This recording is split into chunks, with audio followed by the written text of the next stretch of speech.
If you are born on the 1st, 10th, 19th, or 28th of any month, these are your unique tarot energies and life lessons for a successful life. Welcome to Seer's Path, my bright leaders and conscious innovators. That is, if you're born on the 1st, 10th, 19th, or 28th of any month, and you likely possess an undeniable drive, as I've figured out from my clients and my family members too, and you have a powerful leadership quality and a spirit of fierce independence. So today we'll be unpacking a lot of your subconscious and conscious patterns and see how can we turn them into your favor to have a successful life.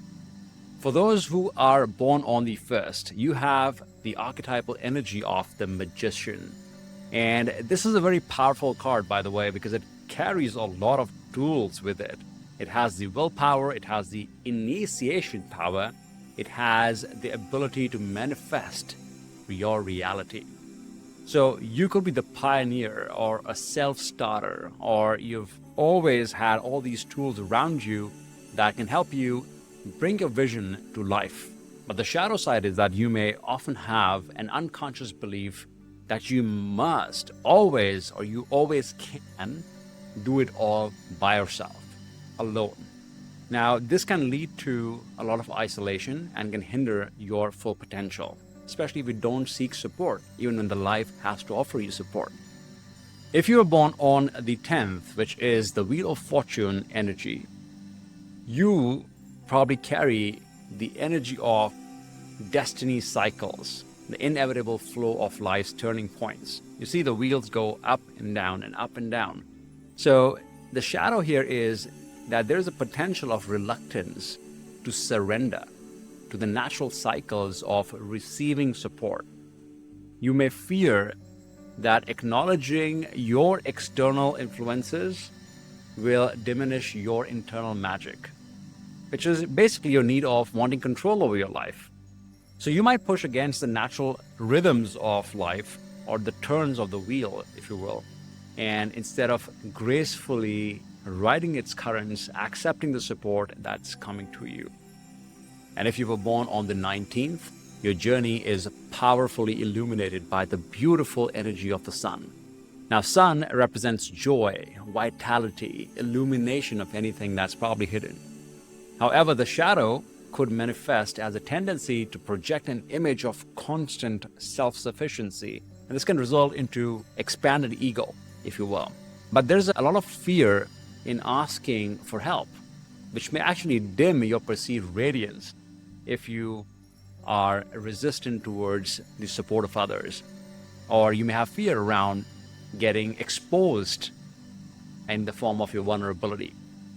So a lot of imposter syndrome can come into these kind of energies as well. So the true brilliance of the sun embraces all the facets, including the strength found in a connection and the humility to accept support as well, if generally done right.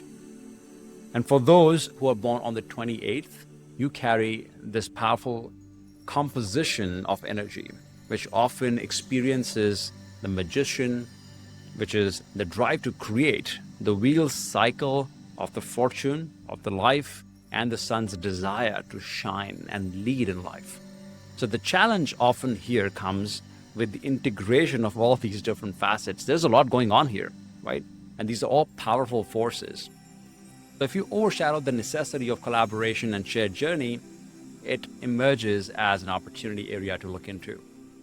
Now let's look at some of the real-time life scenarios. Let's say you're an entrepreneur who's trying to manage every detail of their business or profession, and you're convinced that you can do it all by yourself. And then there's this colleague or a partner who may want to offer you something, but you decline it because you feel that support may actually expose your vulnerability as if you don't know it all.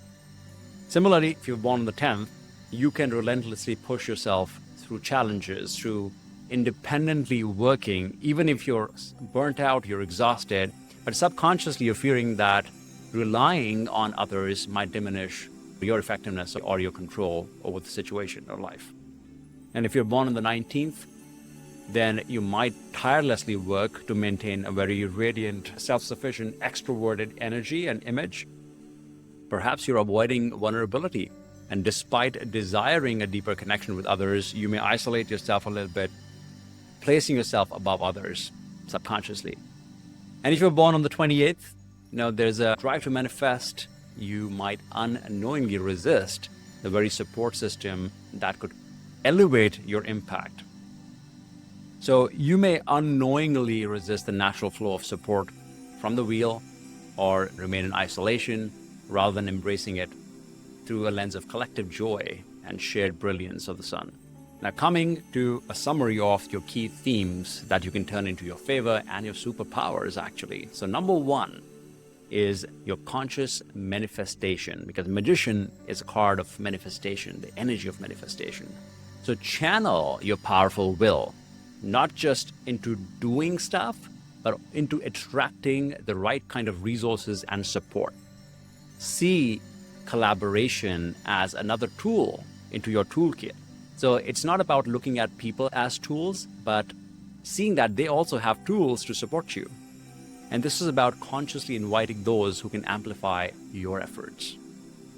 Number two is riding the wheel of fortune, or just the wheel, instead of trying to fight it or trying to pause it or stop it or fight against it.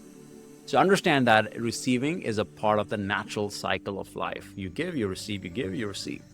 So learn to surrender to moments of support and shared efforts, knowing that this is how the wheel turns, and most smoothly towards especially a collective sense of prosperity. And number three is about shining authentically. Look at the power of the sun. The true radiance comes from the wholeness and vulnerability. And when you allow yourself to be supported, it does not actually dim your light. It shines more light on you through your humility, sense of humility, and illuminates your path and others' paths at the same time as you foster a collective community of mutual upliftment. That's what true leadership is about. And let me know your key takeaways, and you can subscribe to the channel as well for further tarot astrology and conscious living insights. And there are other videos in this series and otherwise too. Take care. I'll see you next time.